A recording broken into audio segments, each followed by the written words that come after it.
Halo semua, welcome back in my channel. Di video series Prevailable Playbook kali ini saya mau share sebuah game plan yang teman-teman bisa ikutin kalau misalkan pengen buat sebuah produk maklar merek sendiri.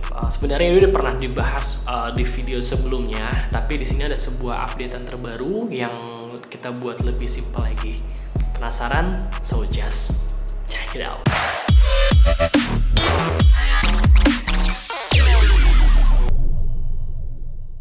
Jadi kalau yang dulu itu ada 4 step yang teman-teman bisa lakuin.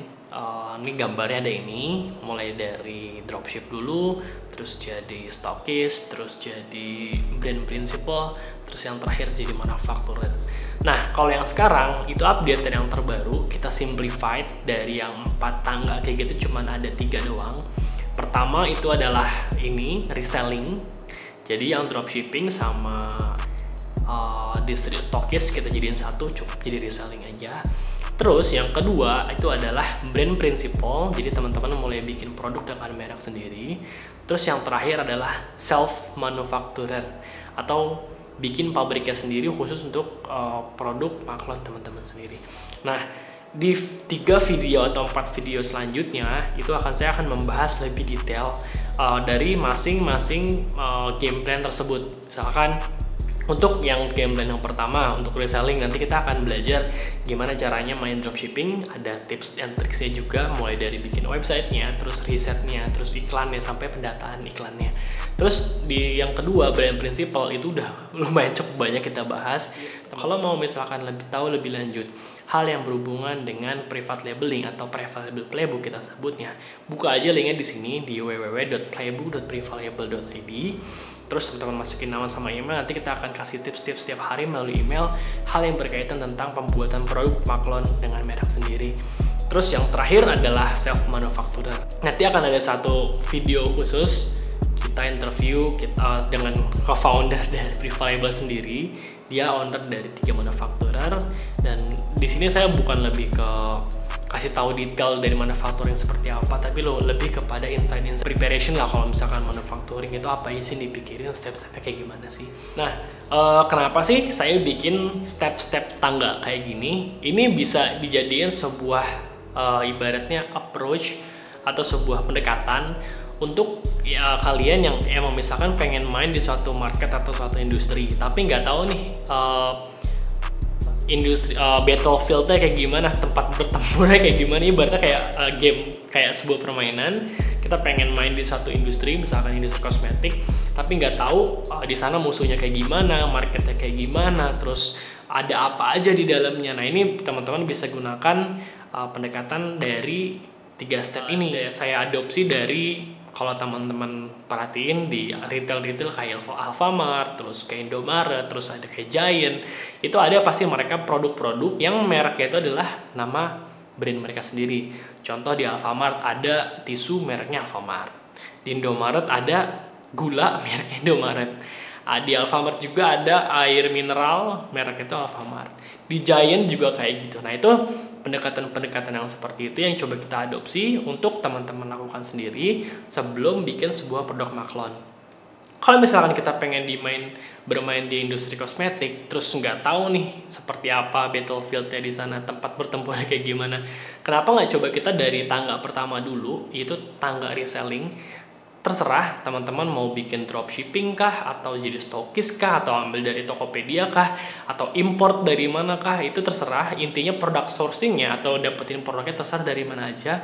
Jualin produk punya teman sendiri kah, bebas. Itu seperti apa. Intinya kita nggak fokus ngedevelop produknya, tapi kita mulai fokus ngedevelop marketnya dulu.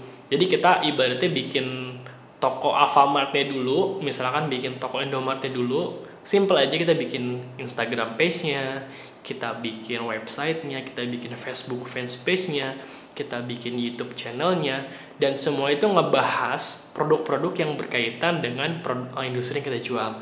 Misalkan kita main di kosmetik, coba aja bikin dulu di Instagram. Seakan-akan itu sudahlah Indomaret, seakan-akan itu adalah retail dandan yang ngejual produk-produk yang berhubungan sama kosmetik. Di situ kita misalkan namanya Ubay Beauty lah atau apalah, terserah, Laila Beauty lagi atau apalah, terserah.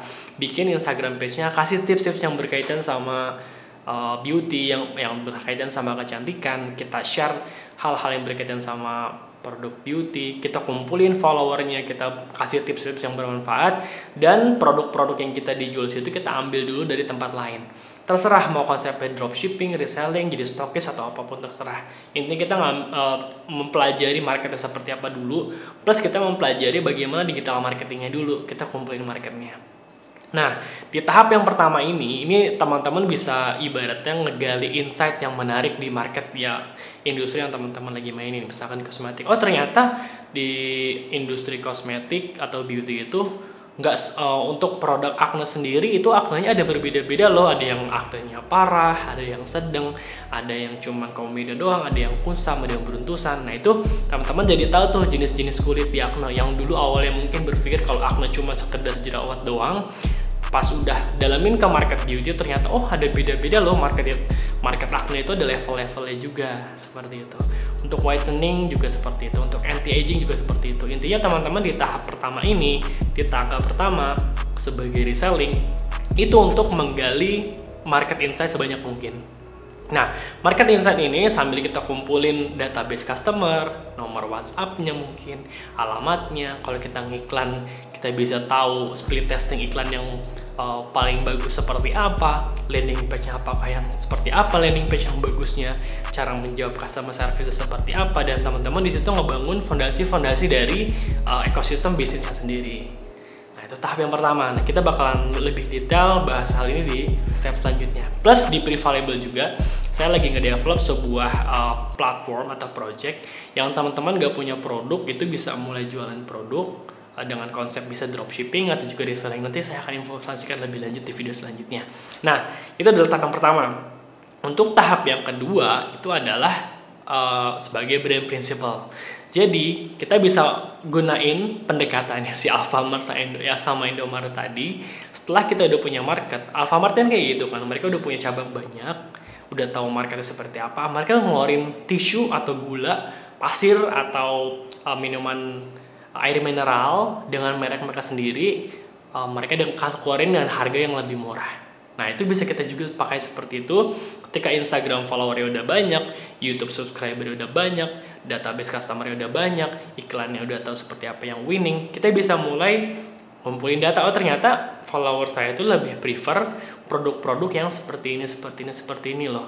Nah, dari situ kita bisa mulai menganalisa, oh ternyata produk yang disukai sama follower saya lebih ke produk-produk yang berhubungan sama dekoratif, misalkan seperti lip matte misalkan. Nah, kalau misalkan kayak gitu, kita bisa develop produk brand principal dengan melakukan produk kita sendiri dengan ngeluarin lip matte terlebih dahulu. Dan kita kan udah tahu tuh market seperti apa, otomatis ternyata dari lip matte dari 10 atau 15 color yang dijual di sebelumnya di tahap pertama reselling, ternyata yang orang-orang suka warna-warna yang berhubungan sama nude misalkan, atau warna-warna yang pastel atau terserah lah nanti gimana hasil risetnya.